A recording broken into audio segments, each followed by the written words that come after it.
All right, let's see if we can revive it with this Final Jeopardy category. U.S. history. Think about that, players. Make your wagers. We'll return with a clue. Well, that was rather amusing, and Melissa giving out kind of some sort of noise there might have clued Matthew into the right answer. Welcome to the final wager. I'm Keith Williams. It didn't matter either way. The $3,000 wager was fine in my opinion. I was doing the math 15.6. If David had gotten that last $2,000 clue, he'd have $7,800, which would be exactly 15.6. So I'd probably keep it at $19.99 just in case I guessed that last clue wrong for some reason. But 3,000 didn't matter.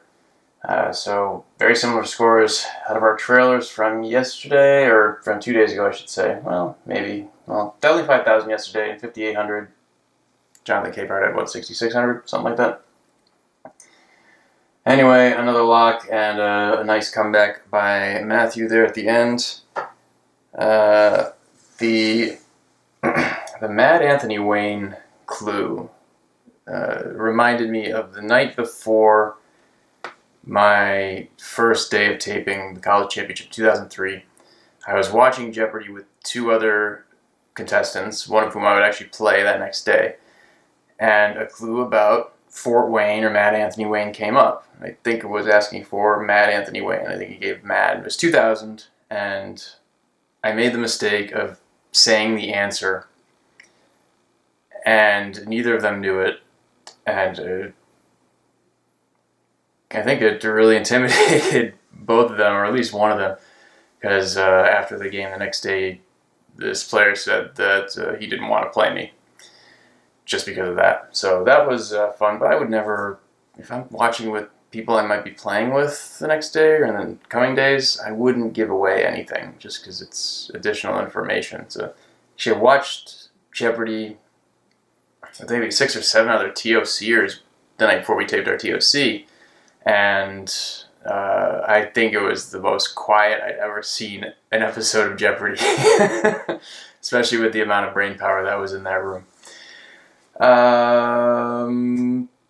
I thought Melissa's interview segment was really interesting. I didn't realize that I knew that they were women, they were black women who had founded the Black Lives Matter hashtag. I didn't realize they also identified as queer or gay, which adds a totally different dimension to what she was saying about how people usually associate Black Lives Matter with men, particularly straight men, it seems a lot of the time. Let's play Wheel of Fortune. No, let's not. Let's play... Oh, I just got faked out. There's an Eyewitness News commercial now. The Ecclesiastes clue was pretty easy for anyone who played in that Humanities Mini League on our league last season, because that was one of the hints was EH 1925. There's also an Edith Wharton one and something else. Our last Final Jeopardy category of the week, and I'm feeling a little tired, so I think I need some help. Would you all join me, please, in welcoming the person who will deliver the clue? Your mayor, Muriel Bowser.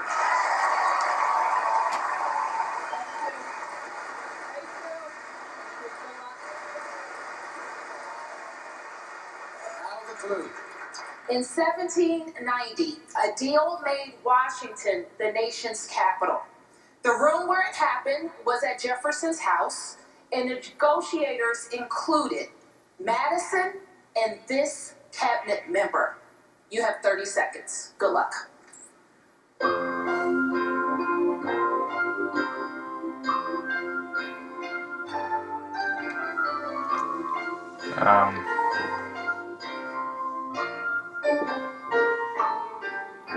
Madison was Secretary of State, right?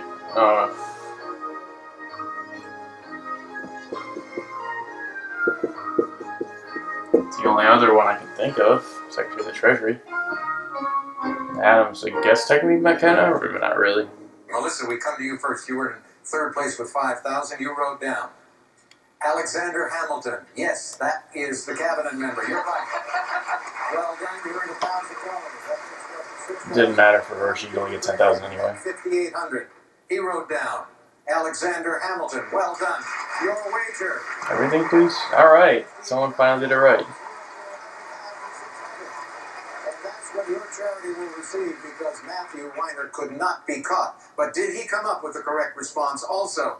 He did. 999. And his wager was 900. 900. Doesn't matter. It's running up to $50,000.